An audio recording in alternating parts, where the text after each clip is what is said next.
Então, eu tenho a honra de apresentar a doutora Ana Hoff, que é endocrinologista, chefe do grupo de endocrinologia do Instituto do Câncer, do ICESP, e endocrinologista da Rede DOR São Luís, no Hospital Vila Nova Star e no OncoStar.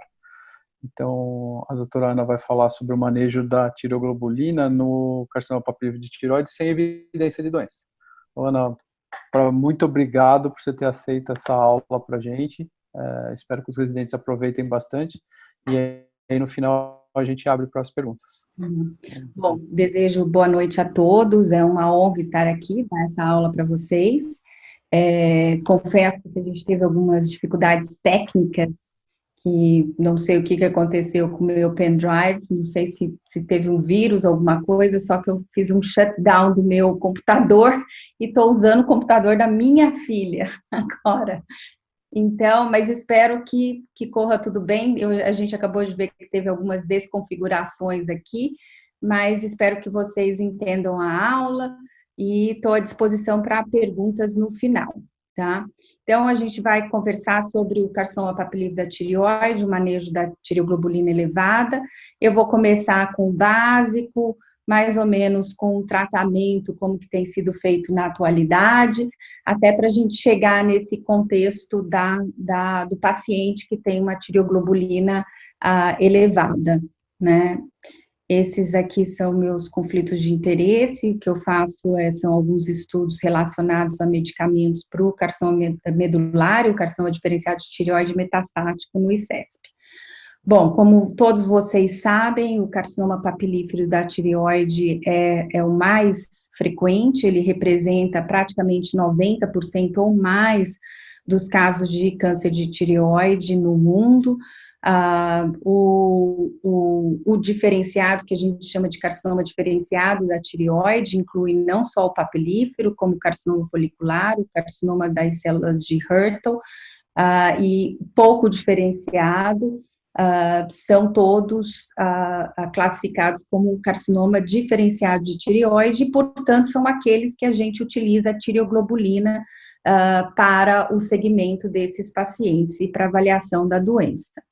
O que a gente sabe, desculpa pela configuração do slide, é que a sobrevida dos pacientes é muito alta no carcinoma diferenciado de tireoide, tanto quando ele é confinado à tireoide, quanto quando tem envolvimento de linfonodos cervicais.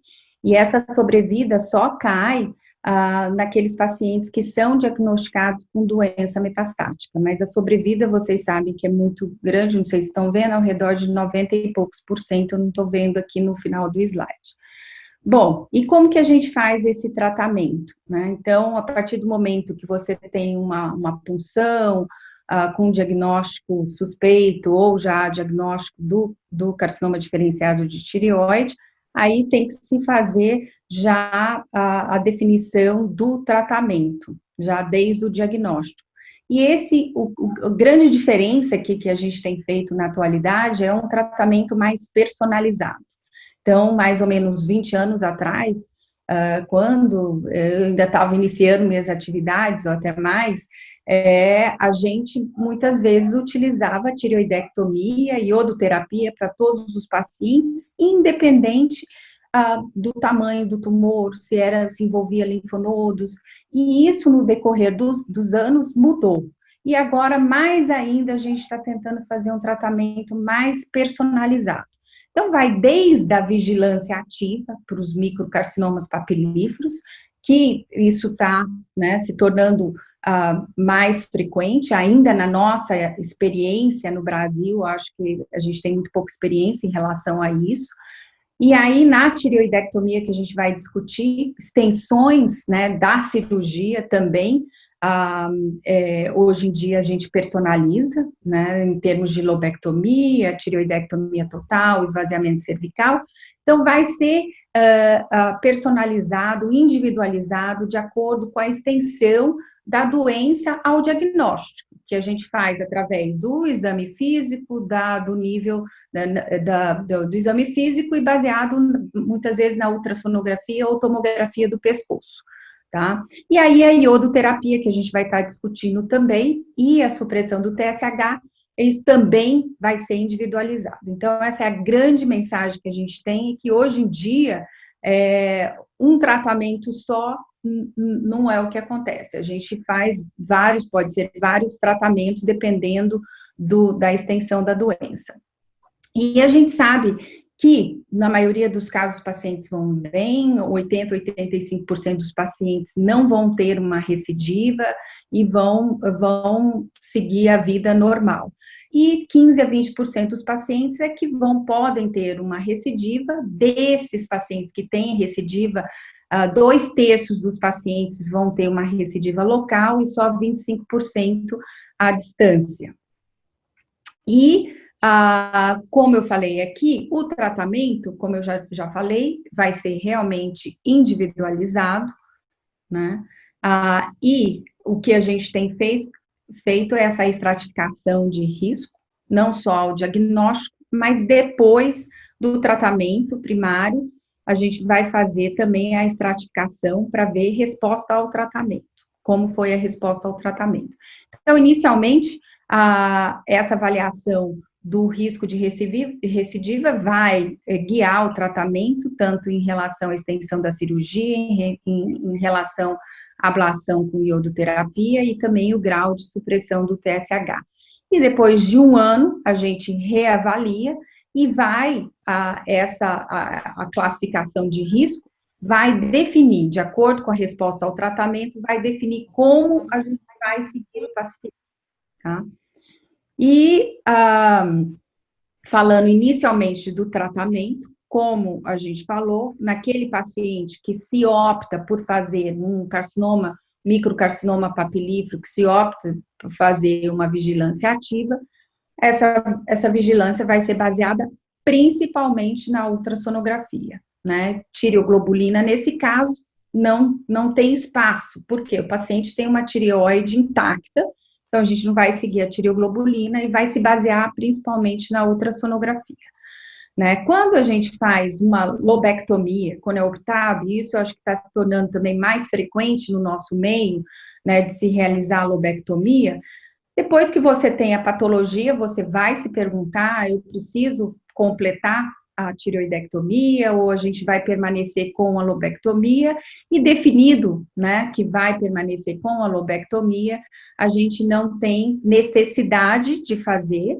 assim que a gente assume que o paciente está bem tratado com uma lobectomia, não tem necessidade, a gente conclui que o paciente é um paciente de baixo risco para recidiva, e não tem necessidade de fazer supressão. E o segmento aí, a gente vai se basear principalmente na ultrassonografia. A tireoglobulina e a antitireoglobulina, ela pode ser seguida, mas como a gente vai mostrar para frente, ainda não existe um cutoff, um limiar de nível de tireoglobulina que se saiba ser seguro, ainda isso não foi estabelecido para a gente avaliar se tem ou não doença. Mas o que a gente faz? A gente avalia a curva, né, da tireoglobulina, se ela se mantém estável ou se ela se decai, a gente fica mais tranquilo, né? E em relação à tireoidectomia total, também a gente vai fazer a estratificação do risco de acordo com a patologia, de acordo com uma cintilografia diagnóstica, né, a PCI diagnóstica, e também, muito importante, os achados no intraoperatório, né? Eu acho que isso é extremamente importante para a gente definir risco de recidiva. Aqui só mostrando em termos do que é recomendado em termos de extensão cirúrgica hoje em dia, e a lobectomia, que está se tornando mais frequente no nosso meio, pode ser utilizada em tumores até de 4 centímetros, que sejam unifocais, que não tenham extensão extratireoidiana, que não tenham envolvimento de linfonodos, né? E isso pode ser feito tanto lobectomia como a tireoidectomia total. E aqueles tumores menores, que aqui nos últimos guidelines sugeria lobectomia, agora também se questiona a vigilância ativa, né?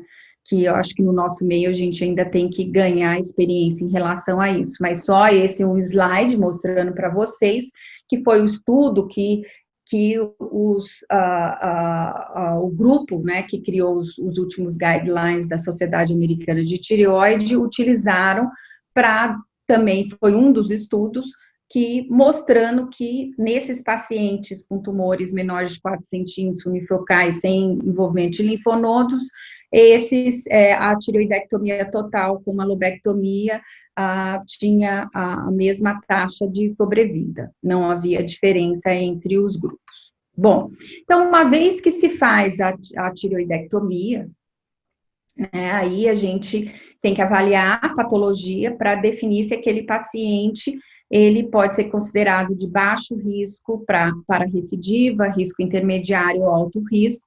Vocês estão vendo aí que o baixo risco seria um risco menor que 5% dele ter uma recidiva ao longo da vida. E aí, nesses casos de baixo risco, a gente não recomenda a iodoterapia, porque a gente acredita que até o risco da iodoterapia vai ser maior do que o risco de ter uma recidiva. Então, não vai fazer muita diferença também em termos de redução de risco. E você pode submeter o paciente a algum tipo de efeito colateral, como cialoadenite, nesses casos, né? Então, e aqui mostra, obviamente, como vocês podem ver, quais são os tumores, normalmente aqueles que são unifocais, sem envolvimento de linfonodos. Quando tem envolvimento de linfonodos, são focos microscópicos de doença, então a gente utiliza até 5 linfonodos com foco microscópico, ou seja, menor que 0,2 centímetros, os carcinomas foliculares minimamente invasivos. Esses são considerados aqueles de baixo risco. Agora, sempre quando tem uma extensão extratireoidiana microscópica, qualquer tipo de variante mais agressiva do carcinoma papilífero, né, Robneio, células colunares, células altas, né, o tumor mais sólido, qualquer variante mais agressiva deve ser considerado como risco intermediário. Invasão vascular, que eu acho extremamente importante, né? E aí são aqueles pacientes também com envolvimento envolvimento de linfonodos, ou aqui a gente já considerando aqueles pacientes que têm mutação do BRAF com tumores de 1 a 4 centímetros, esses são tidos como risco intermediário. E alto risco são aqueles tumores maiores que 4 centímetros, com extensão macroscópica, por isso que os achados intraoperatórios é muito importante, né, todos que estão envolvidos no cuidado do paciente saber, ressecção incompleta, metadistância, uma tireoglobulina muito alta, que sugere uma doença mais extensa, né, linfonodos maiores, o carcinoma folicular altamente invasivo, o carcinoma de células de Hürthl também é considerado como alto risco, e o carcinoma pouco diferenciado de tireoide. Então, tanto no risco intermediário como alto risco, a gente recomenda fazer a iodoterapia. E aqui nesse slide, só mostrando esse slide do Tuttle, que todo mundo conhece, que essa estratificação de risco, ela é dinâmica, né? Então, a gente adiciona vários fatores, isso também pode aumentar o risco da recidiva. Bom, e aí a gente define se o paciente precisa fazer iodo ou não. Então, naquele paciente que fez lobectomia, obviamente, a gente já está considerando um paciente com baixo risco de recidiva. Então, como eu falei, não tem indicação de iodo, não tem indicação de supressão do TSH, né? E já no paciente também com baixo risco, a minha experiência, eu prefiro também não tratar com iodoterapia. Nos guidelines, fala que você pode não tratar, como dar uma baixa dose de iodo, que seria, talvez, para aquele paciente que fique com uma ATG elevada, né, de você fazer uma PCI e fazer, então, uma dose baixa de iodo. Mas, normalmente, a gente segue esse paciente sem fazer a iodoterapia. Já no risco intermediário e no alto risco, a gente sempre acaba recomendando fazer a iodoterapia para reduzir o risco de recidiva, tá? E aqui só mostrando nesses pacientes de baixo risco, esse é o estudo do grupo italiano e francês, mostrando que não teve diferença, né? Então, incluindo no grupo 1, pacientes que não fizeram iodoterapia, o grupo 2 eram pacientes que tinham feito iodoterapia sem uma diferença em termos de taxa de recidiva. E em relação à terapia de supressão do TSH, que a gente recomenda, então, pacientes tratados com lobectomia, que se mantenham um TSH dentro da normalidade. Sempre nesses pacientes, para o resto da vida, o que a gente recomenda é que fique no limite inferior da normalidade, entre 0,5 e 2, tá? Nos pacientes de risco baixo, intermediário, pelo menos no primeiro ano de segmento, até você fazer a avaliação da resposta ao tratamento, a gente mantém entre 0,1 e 0,5, e naquele paciente de alto risco, que é aquele paciente que tem uma doença residual detectável, né, e ele sim vai ter, então, a supressão do TSH, tá? Como que a gente segue esse paciente? Então, normalmente a gente segue cada 3, principalmente aquele paciente de alto risco, cada 3, 6 meses, no primeiro ano, e faz os exames de sangue, que daí vai incluir tireoglobulina, antitireoglobulina e ultrassom do pescoço, que é extremamente importante. Aí passa-se um ano da iodoterapia, cirurgia, iodoterapia, e faz essa avaliação de resposta ao tratamento, tá? E nesse caso, a gente vai identificar, né? Então, isso vai guiar, a gente vai identificar aquele paciente que não teve uma resposta completa ao tratamento, que vai incluir os casos que tem TG alterada, né? E vai, de acordo com essa avaliação, vai definir como que a gente vai seguir, quão frequente a gente vai seguir, qual o grau de supressão de TSH que a gente vai fazer, né? E se precisa alguma outra terapia. Às vezes precisa voltar para a cirurgia, às vezes precisa uma segunda dose de iodo. Então, tudo isso vai ser avaliado depois de um ano, né? Que a gente fala 12 a 18 meses depois desse tratamento inicial. E aí é aquela classificação que também está sendo cada vez mais utilizada da resposta ao tratamento. Então, você pode ter o paciente com resposta excelente, né? Isso vai ser baseado do quê? Na ultrassonografia, na tireoglobulina e anticorpo anti-TG, tá?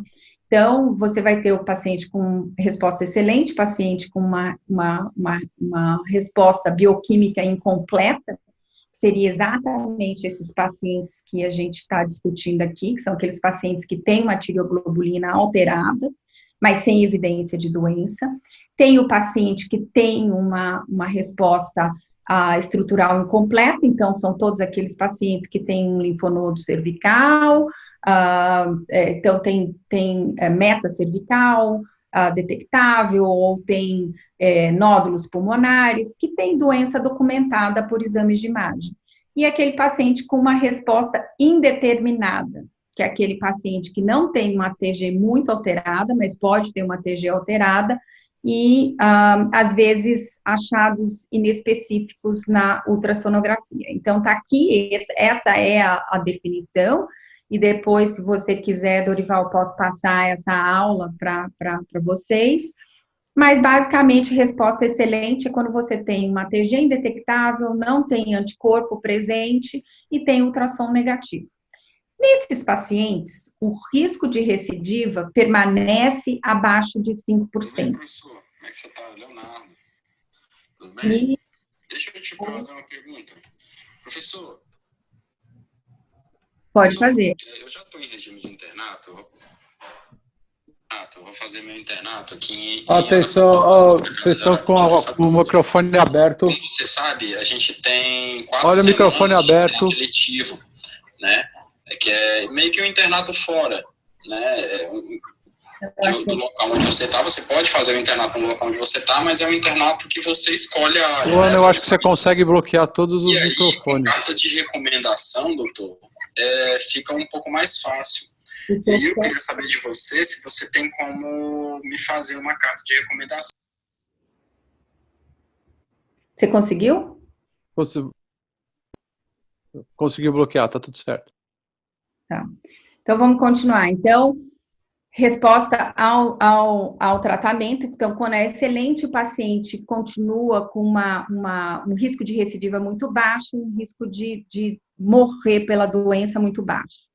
Esse paciente, eu vou falar depois, a gente não precisa mais fazer supressão de TSH e pode passar a avaliá-lo anualmente.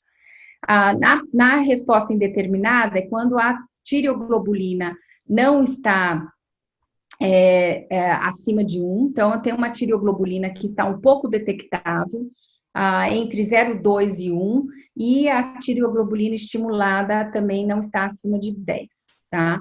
Então, esse paciente, a gente não sabe ainda o que está acontecendo e ele tem chance de ter uma recidiva e tem mais ainda o risco de morte pela doença é muito baixo, né? A gente vai discutir o que fazer com esse paciente no slide à frente. Na resposta bioquímica, é aquele paciente que tem uma TG maior que 1 ou uma TG estimulada maior que 10, a gente sabe que existe um risco dele também ter uma doença estrutural presente, isso em 20% dos casos, e 30% dos casos acontece que essa TG pode cair. Tem um estudo até do Memório, do Michael Tuttle, que mostrou que existem pacientes que permanecem com a tireoglobulina elevada depois do tratamento inicial e essa TG pode cair nos próximos 2, 3 anos. Então, é possível que ele ainda evolua para sem ter doença, né? Para um estado sem doença. E o paciente com a resposta estrutural incompleta é aquele paciente que tem doença documentada pela ultrassonografia ou pela tomografia, isso independente da tireoglobulina. A gente tem que sempre lembrar que com câncer de tireoide, muitas vezes, eu sei que a gente confia muito na tireoglobulina, mas principalmente naqueles tumores que são pouco diferenciados, a gente tem que confiar mais nos exames de imagem do que na tireoglobulina, porque em algumas situações você pode ter tireoglobulina baixa e ter doença pelos exames de imagem, principalmente aqueles com doença pouco diferenciada. E aqui só falando o que a gente faz. Como eu falei, naquele paciente com resposta excelente, o paciente não precisa mais ficar em supressão de TSH e ele, teoricamente, pode ser seguido uma vez por ano com ultrassonografia e tireoglobulina, tá? Isso principalmente se ele é baixo risco ou risco intermediário. Se é paciente que tinha um alto risco inicial, a gente até continua com uma supressão leve, entre 0,1 e 0,5, né? Então, e segue esse paciente um pouquinho mais frequentemente. Naquele paciente que tem uma resposta bioquímica incompleta, o que é esse paciente? Então, aquele paciente que a gente está falando, exatamente esse paciente, com uma tireoglobulina elevada e exames de imagem negativos, né? E a gente vai falar mais dos exames de imagem. A gente vai manter o paciente, né? Se ele é de risco baixo, intermediário, você vai deixar ele com TSH entre 0,1 e 0,5, como recomendado no início, e se for de alto risco, com uma TG alterada, a gente vai deixar ele suprimido. Então, basicamente, a suspeita é que ele tenha, provavelmente, um foco microscópico de doença que a gente ainda não detectou, né? E aí, se a gente verifica, e obviamente nessa avaliação a gente está sempre fazendo a ultrassonografia, que a gente espera que seja um exame bem feito por um profissional que a gente tenha confiança, né? Então, isso é de extrema importância, porque o exame mais sensível nesses casos vai ser a ultrassonografia, mas tem que ser um bom exame ultrassonográfico. Se você nota que essa tireoglobulina que está seguindo começa a aumentar, aí a gente vai aumentar o leque de exames de imagem, né? Vai partir principalmente para uma tomografia de tórax, acho que seria o segundo exame a ser feito, se o pescoço realmente não tem nada, a fazer uma tomografia de tórax para avaliar nódulos pulmonares. E aí a gente pode também fazer PET-CT, como vou mostrar mais à frente, ou até mesmo repetir a PCI. E esse paciente a gente tem que continuar seguindo, né? A gente que lida com esses pacientes, tem muitos pacientes que a gente não consegue zerar a tireoglobulina, mas ao mesmo tempo ele fica anos com a tireoglobulina estável e sem evidência de doença. Então, esse paciente a gente mantém em certa supressão, como está recomendado aqui, e tem que ter só o cuidado também dos efeitos colaterais da supressão. Então, na mulher, principalmente mulher próxima da menopausa ou já com histórico de osteoporose, a gente tem que pensar na massa óssea, densitometria óssea, e também pensar em arritmia cardíaca, isso tanto na mulher como em homem. Então, a gente tem que seguir esses pacientes porque eles vão permanecer com uma supressão do TSH. O paciente com resposta estrutural incompleta é aquele paciente que a gente detecta a doença. Obviamente, vai depender da localização da doença. Se é um paciente que tem linfonodo metastático, a gente vai pensar em um linfonodo suspeito, vai pensar em fazer a biópsia. A gente acha que tem um slide que a gente discute quando fazer essa biópsia e se realmente tem que ser tratado ou não. Tudo isso tem que ser individualizado dependendo da extensão da cirurgia que ele teve no início, né? E de como que essa doença está evoluindo, a localização da doença, se o linfonodo está aumentando de tamanho. Então, é um paciente que merece ser melhor avaliado para definir se ele precisa voltar para a cirurgia, e muitas vezes acaba voltando para a cirurgia, e o tratamento cirúrgico, pelo menos, a gente faria, né, obviamente. A iodoterapia, eu sei que essa não é uma aula sobre isso, mas é importante falar que muitas vezes, depois de uma recidiva, a gente automaticamente faz a cirurgia e já pensa numa segunda dose de iodo. É importante dizer que não existe evidência na literatura mostrando que essa segunda dose de iodo é realmente eficiente. Infelizmente, nós não temos estudos. Um estudo que a gente tem é um estudo chinês, que foi publicado no Journal of Clinical Endocrinology, que, na realidade, não mostrou benefício. Então, sempre eu falo, uma cirurgia bem feita é o suficiente em termos de tratamento, tá? Mas esse é o paciente com doença documentada, que também não é o que a gente precisa estar discutindo muito aqui hoje. E aí, indeterminado. Indeterminado também são pacientes que a gente tem muito, que uma TG um pouco elevada, né? E às vezes uma ultrassonografia mostrando alguns linfonodos, algumas vezes suspeitos, ou muitos linfonodos irracionais, que a gente basicamente tem que seguir. Se é um linfonodo que permanece ali, obviamente a gente tem que definir quando fazer a punção, e se feita a punção, se é confirmado doença, aí a gente tem que avaliar, considerar ou não a cirurgia, né? Então, basicamente, o paciente com doença indeterminada e o paciente com doença bioquímica, que é aquele paciente com ATG elevado, só que um pouco mais elevado, a gente vai acabar monitorando de perto. A gente sabe que nesse grupo de pacientes, alguns vão evoluir com a redução da tireoglobulina e normalização da tireoglobulina, alguns vão se manter com a tireoglobulina alterada e outros, a doença vai eventualmente aparecer. Aqui, só mostrando isso em relação aos exames de imagem, a ultrassonografia. Eu achei interessante essa tabela, porque você vê todas as alterações ultrassonográficas suspeitas para um acometimento linfonodal, e você vê nessa tabela os valores preditivos positivos para a doença, né? Então, aquele linfonodo com microcalcificação, linfonodo cístico heterogêneo, aquele linfonodo é altamente suspeito e deve ser considerado uma punção.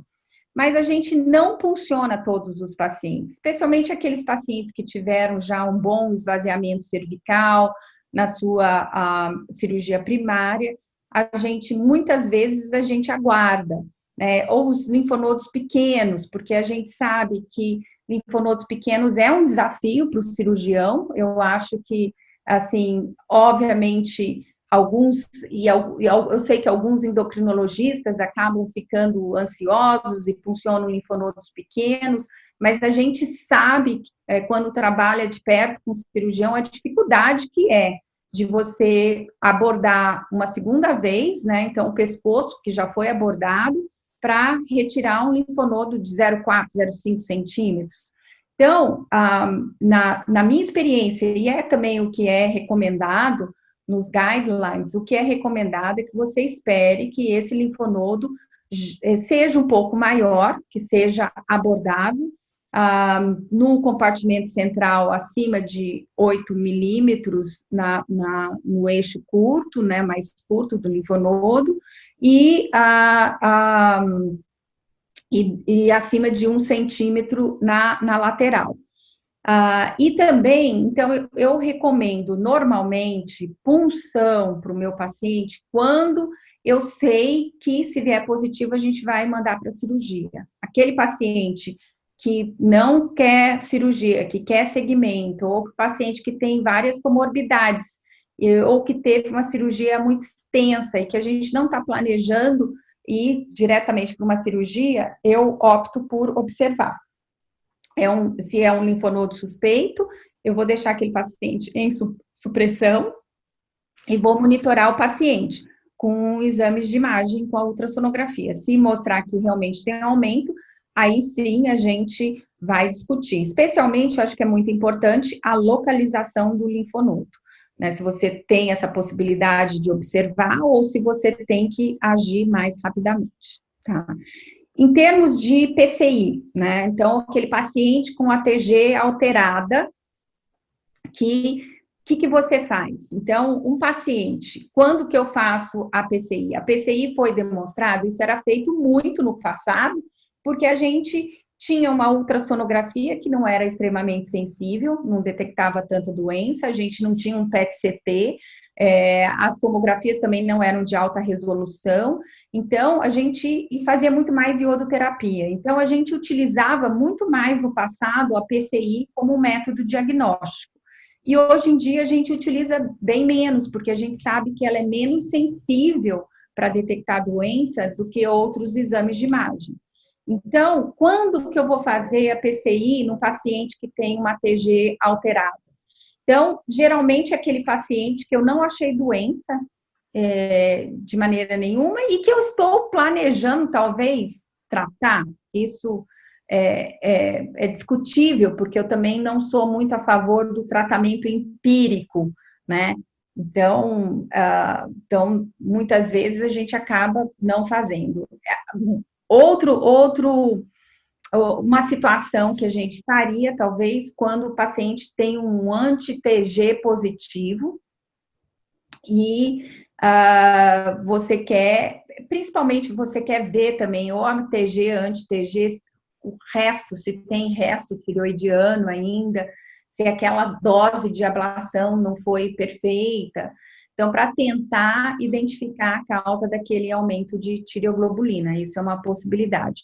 Mas, normalmente, como eu falei, é um exame menos sensível, então a chance de você detectar a doença, se você não detecta com vamos supor, uma boa ultrassonografia ou com uma tomografia de tórax de alta resolução, se você não identifica doença, é muito difícil você detectar com uma PCI, tá? Agora, se você está planejando avaliar aquela tireoglobulina, muitas vezes a gente quer saber se aquela tireoglobulina é estimulável. Então, se você, até para você saber se esse nível de tireoglobulina é real, Então, você vai fazer um estímulo com o TSH recombinante, com o Thyrogen, você pode até utilizar de fazer a PCI juntamente com esse estímulo, né, para aproveitar o estímulo com Thyrogen. Então, isso pode ser feito.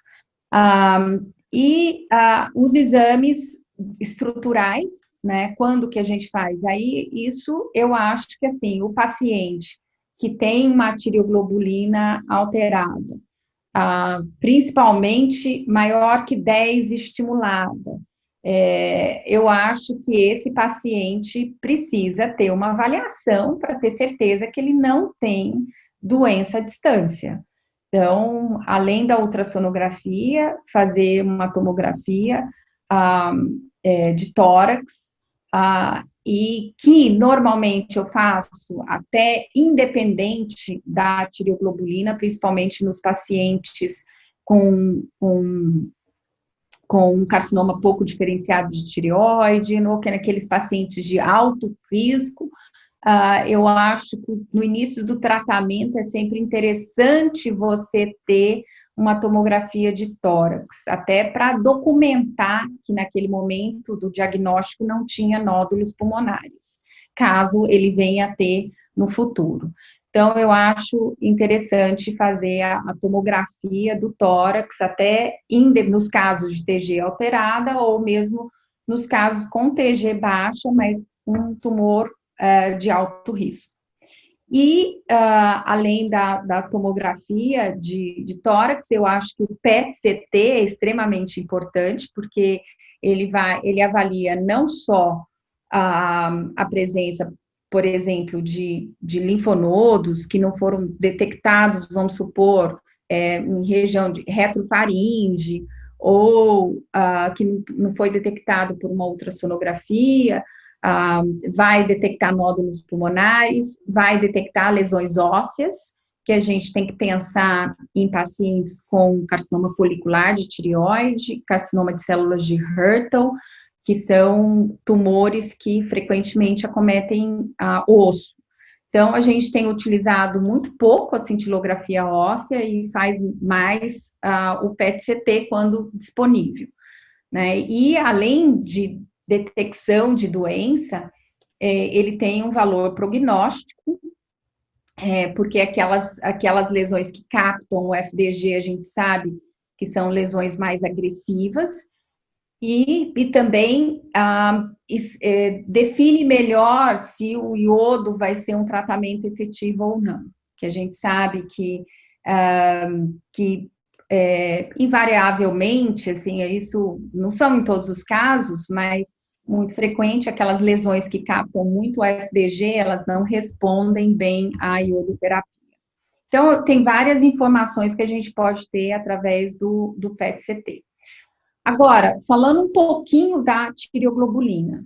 Então, a tireoglobulina é um marcador extremamente sensível, né, para falar em relação à presença de tecido tireoidiano, tanto remanescente como hipóculo metastático, e, assim, os valores que a gente tem em relação ao que é normal, o que é esperado, né, depois que você faz uma lobectomia, tireoidectomia sem o iodo, ou a tireoidectomia com o iodo, não, são todos cut-offs, né, ou valores que a gente não é totalmente determinado, a gente não sabe ao certo, tá? Esses valores ainda precisam ser validados. Eu acho que no próximo slide, deixa eu ver, aqui eu mostro, em termos desses valores. Então, o que a gente avalia de resposta excelente, né? Então, aquela tireoglobulina indetectável, como eu falei, né, obviamente, ou a estimulada menor que 1. Então, a gente sabe que isso é um valor para aquele paciente que fez iodoterapia, é o esperado, tá? Mais ou menos o que a gente tem como definição do esperado, que seria ideal. Naquele paciente sem ablação com iodo, e aqui a não estimulada na maioria das vezes, fica indetectável mesmo, tá? Com TSH suprimido, fica indetectável. E a estimulada a gente aceita até menor que 2. Então, esses são valores que a gente tem utilizado. Agora, na lobectomia, aí isso é realmente, a gente não sabe o que é um valor que não esteja relacionado a um risco de recidiva, ou que a gente possa entender como que não tenha doença residual. Esse valor ainda não está bem estabelecido. Então, teve um estudo até da UFRJ, que foi feito em conjunto com o Memório, com o Michael Tuttle, que mostrou que provavelmente um cutoff seria de 30. Mas isso é muito ainda questionado, e eu acho que a gente precisa de mais estudos para definir. Então, esse valor de 30, ele ainda não está bem estabelecido, né? E é muito difícil, é o que eu falei, eu acho que depois da lobectomia, o valor de tireoglobulina tem que ser avaliado no contexto. Você vai se basear muito mais no achado da ultrassonografia, mostrando que não tem nada no lobo residual, e vai avaliar a curva da tireoglobulina no decorrer do segmento. E existem estudos falando que a tireoglobulina pode até aumentar durante o segmento, tá? Isso não quer dizer que seja doença. Então, a ultrassonografia é muito importante nesses casos. Então, isso eu vou só voltar aqui, porque a gente estava falando da tireoglobulina. Então, esses valores a gente ainda não sabe, precisam ser melhor validados. É importante que a tireoglobulina sempre seja feita no mesmo ensaio, né? Se possível, no mesmo laboratório. E, se possível, a tireoglobulina ultrassensível, que eu acho que a maioria dos laboratórios do Brasil agora utiliza a tireoglobulina ultrassensível, que é aquela que o limite de detecção é geralmente menor que 0,2, menor que 0,1. Então, geralmente, é o que é utilizado, tá? E é o que é recomendado.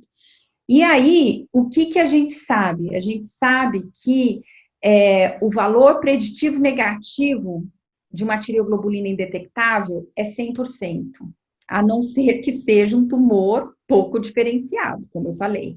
Então, geralmente, num tumor bem diferenciado, se você tem uma tireoglobulina indetectável, a chance de ter doença é muito pequena. E também nesse caso, você não precisa fazer a tireoglobulina estimulada, porque, isso que eu falei, o valor preditivo negativo já é 100%. Então, você não precisa aumentar esse valor preditivo negativo. Quando que a gente faz a TG estimulada? Então, principalmente naqueles pacientes que têm a tireoglobulina naquele limite da doença indeterminada, né, que seria mais ou menos entre 0,2 e 1, aquele paciente você quer fazer a tireoglobulina estimulada, né, mas a gente tem feito cada vez menos, porque a tireoglobulina em supressão é um bom marcador de doença. Em relação ao anticorpo anti-TG, é extremamente frequente, então a gente sabe que mais ou menos 20% dos pacientes com carcinoma diferenciado de tireoide vai ter um anticorpo anti-TG. Ele, infelizmente, invalida o uso da tireoglobulina, então ele dificulta o segmento dos pacientes, né, porque você vai ter que se basear muito mais na ultrassonografia. A gente acaba utilizando a tireoglobulina, o anticorpo anti-TG, como um marcador, mas é um marcador bem impreciso. E por quê? Porque, diferente do ensaio da tireoglobulina, que a maioria dos laboratórios usam, como que se diz, usam um controle, né, para que os vários ensaios estejam afinados e falando que aquele valor é real e semelhante em vários ensaios. No anticorpo anti-TG, isso não existe, e também a maioria dos laboratórios usam ensaios diferentes. E eles mudam os ensaios de acordo com a disponibilidade, muitas vezes sem mesmo avisar o médico. Então, não existe a mesma preocupação do que existe com a tireoglobulina. Então, muitas vezes a gente vê variações, mas porque são ensaios diferentes. Então, muitas vezes você tem que olhar a metodologia da antitireoglobulina e avaliar até o valor de referência, que daí você vendo que o valor de referência é diferente, você sabe que é um ensaio diferente, né? Então, a gente tem essa dificuldade, então não é extremamente confiável e também não é, como que se diz, extremamente reprodutivo, né? Então, você pode ter variação utilizando o mesmo ensaio, e isso não ser decorrente de uma alteração da doença. Mas, de qualquer maneira, a gente utiliza nesses pacientes e a gente avalia a curva também. Então, se é no mesmo ensaio e o anticorpo anti-TG está aumentando, isso pode indicar doença. E aí, isso deve servir de um alerta para você avaliar, realizar exames de imagem, tá? Então, e também, ao mesmo tempo, a gente vê muitas vezes o paciente que tem o anticorpo anti-TG positivo no início do tratamento e ele vai declinando os títulos do anticorpo anti-TG até ficar negativo. Então, isso também é importante e dá uma certa confiança que realmente a resposta ao tratamento foi completa. Bom, isso aqui a gente já falou. Isso aqui é na resposta incompleta, os valores que são utilizados, né? Então, acima de 1, no caso do paciente que fez a tireoidectomia total com ablação, com iodoterapia, acima de 1, quando é não estimulada acima de 10, naquele paciente que não teve ablação, maior que 5 já seria uma doença bioquímica importante, que vale a pena fazer avaliação por exame de imagem, ou estimulada acima de 10, né? Acima de 10 a gente se preocupa e sempre procura a doença à distância, né? E aí, falando mais sobre essa resposta incompleta bioquímica, então, esse paciente que fez o tratamento e ficou com a tireoglobulina alterada e exame de imagem negativo. Então, quando que isso acontece? Acontece em 10% dos pacientes em baixo risco, então, pacientes com baixo risco pode acontecer isso, e 20% dos pacientes com risco intermediário. E muito mais alto nos pacientes com doença de alto risco, né? Principalmente porque eles já têm doença detectável. Agora, é importante falar que você ter uma dosagem elevada de tireoglobulina não necessariamente reflete. E aí? E aí, eu acho que tem alguém de novo falando, viu, Dorival? Mas, bom, vou quase terminando. Então, muitas vezes a gente precisa do segmento desses pacientes. Se você tem uma tireoglobulina estável ou declinando, isso indica que a doença está em remissão, e isso pode acontecer em até 2/3 dos pacientes que têm uma tireoglobulina alterada, mas vai caindo, declinando no decorrer do tempo. Isso que eu falei, nos 2, 3 primeiros anos depois do tratamento primário. Algumas vezes você vê pacientes com doença declinando, e a maioria desses pacientes que têm declínio de tireoglobulina, e às vezes até normalização, são pacientes que têm uma resposta excelente ao tratamento. E a gente vai se preocupar quando esses níveis estão aumentando. E isso, quando tem um anticorpo positivo, obviamente eu falei com todos aqueles problemas do anticorpo, da dosagem de anticorpo anti-TG, a gente também vai seguir essa curva. Vai ser a maneira como a gente vai fazer. As modalidades de imagem, a gente já discutiu muito bem aqui. Eu acho que, principalmente, o papel principal aqui é ultrassonografia, tomografia de tórax e PET-CT. E o PET-CT vai ser preferido, principalmente, isso que eu falei, naqueles casos de variantes mais agressivas ou que tem uma TG basal estimulada acima de 10, tá? Então, em resumo, esse paciente que tem uma resposta bioquímica incompleta, que seja aquele paciente com níveis elevados de TG ou anti-TG e imagens negativas. A gente vai manter uma certa supressão, né, do TSH, pelo menos 0,1 a 0,5 naquele paciente de risco baixo e intermediário, e abaixo de 0,1 o paciente de alto risco vai ter que manter e vai monitorar. A partir do momento que detecta a doença, aí a gente trata. E vai pensar, se tiver em aumento a tireoglobulina, obviamente vai fazer outros exames de imagem. Agora, uma coisa que eu sempre aprendi, desde a época que eu estava no MD Anderson, a gente sempre aprendeu o seguinte: você nunca deve tratar marcador, você deve tratar doença estrutural.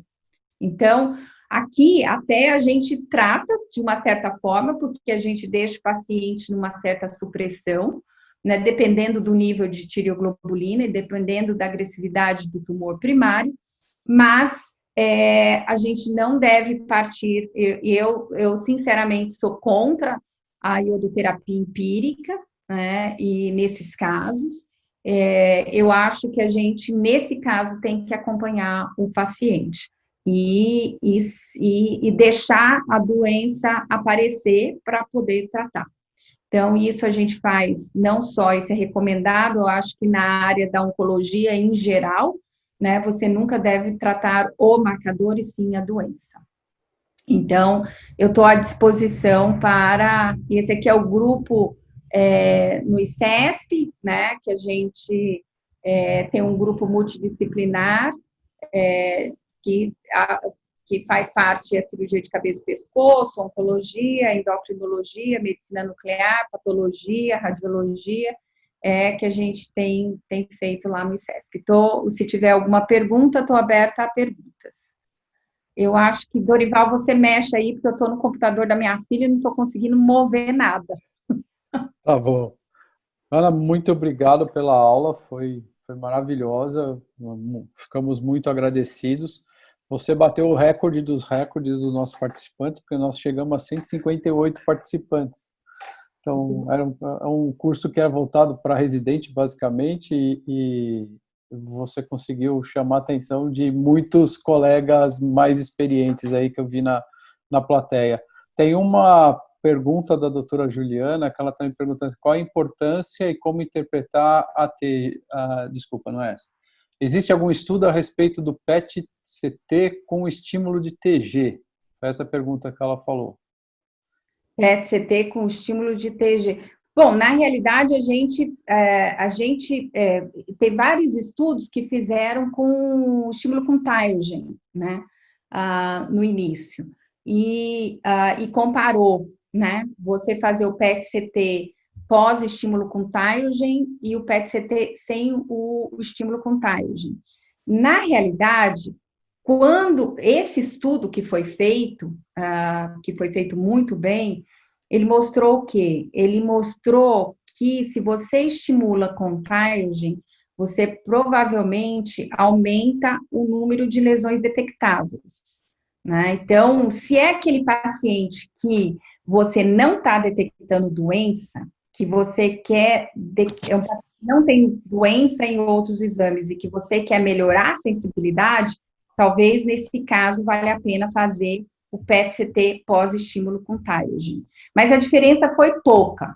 Agora, aquele paciente que já tem doença estrutural e que eu estou fazendo PET-CT para seguir, aquele paciente não tem necessidade de você fazer um estímulo com Thyrogen. Então, talvez, em alguns casos individualizados, quando eu estou procurando doença mesmo, aí se você tem essa opção, você talvez aumente sim a sensibilidade com o Thyrogen.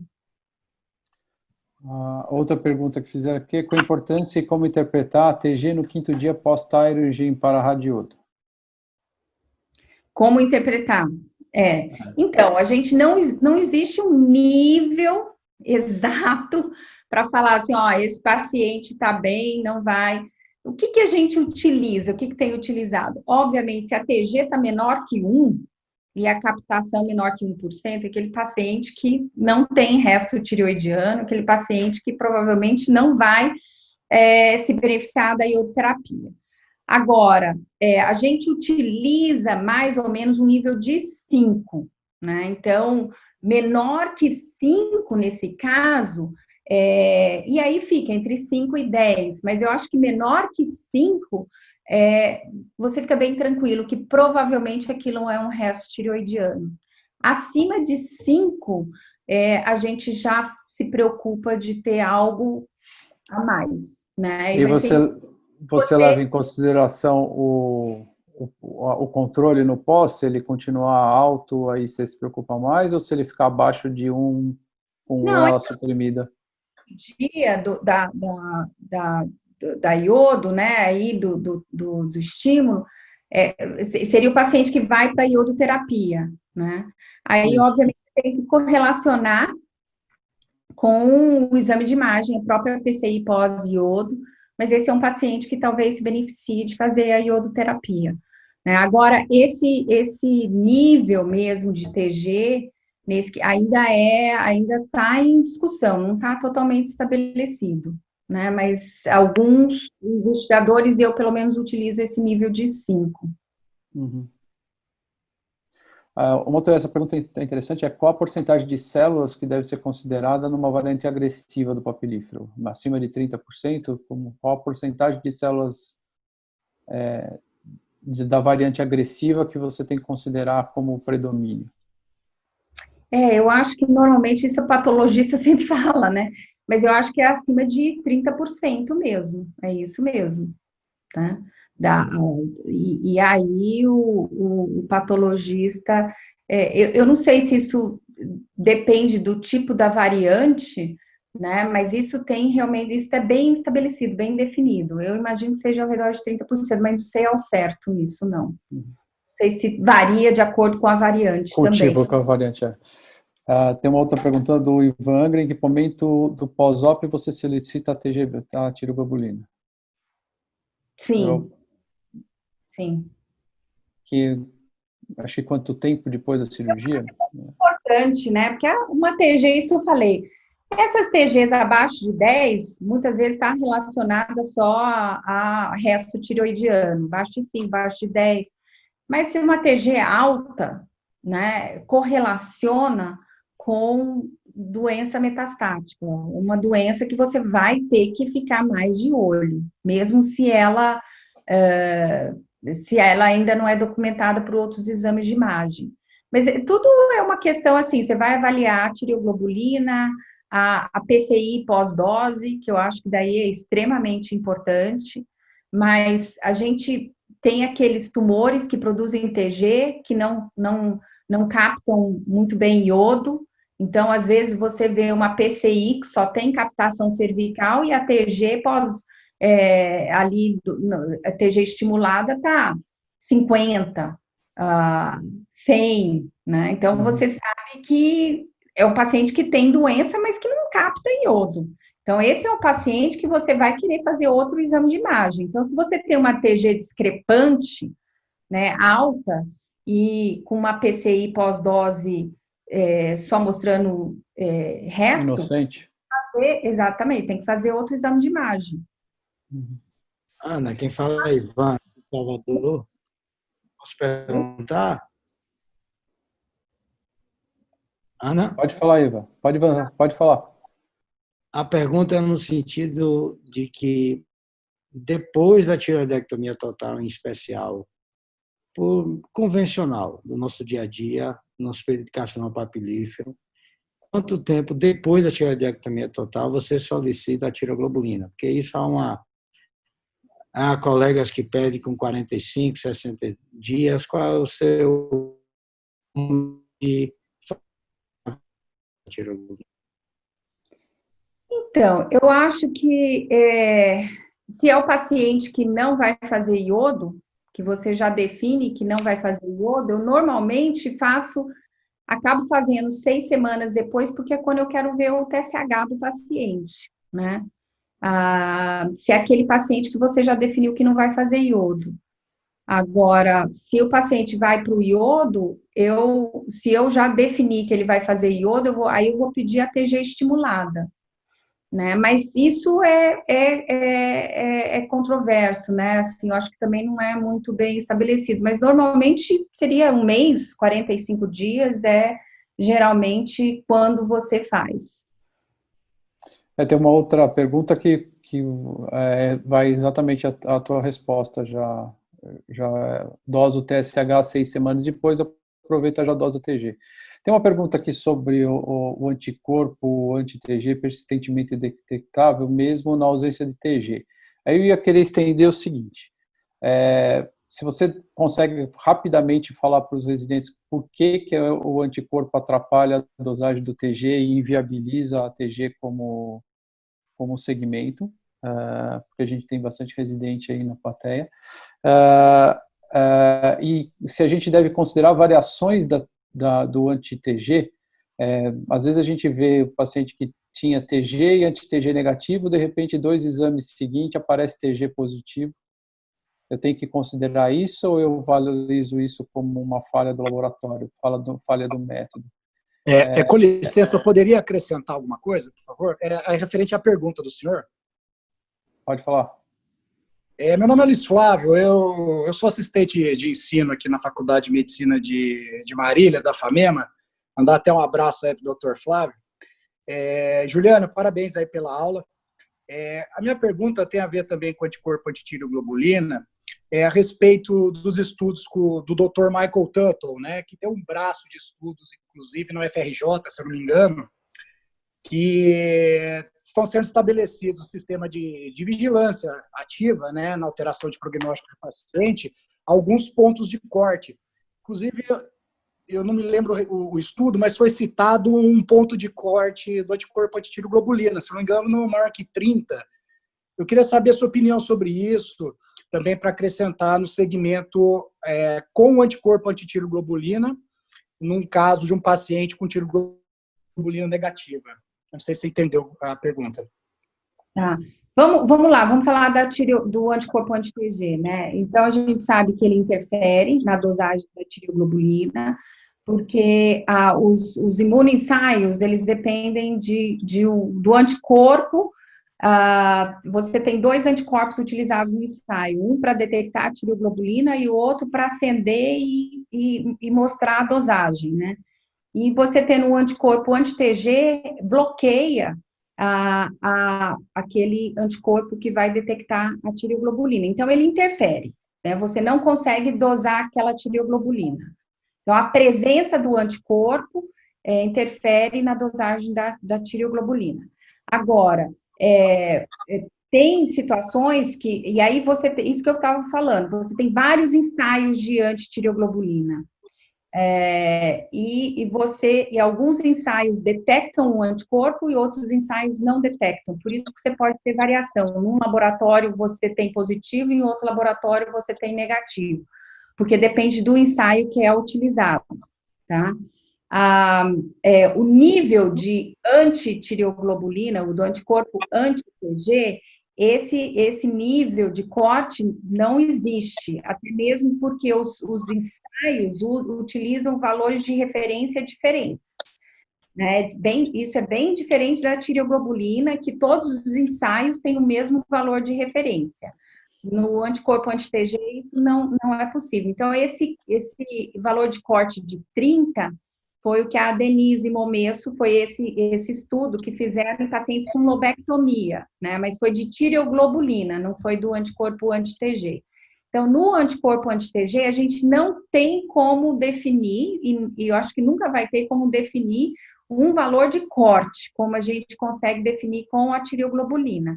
Então, a gente tem que avaliar, sim, a curva. Tem que ter certeza que o paciente sempre faz no mesmo laboratório, com o mesmo ensaio, porque existem dezenas de ensaios para tireoglobulina.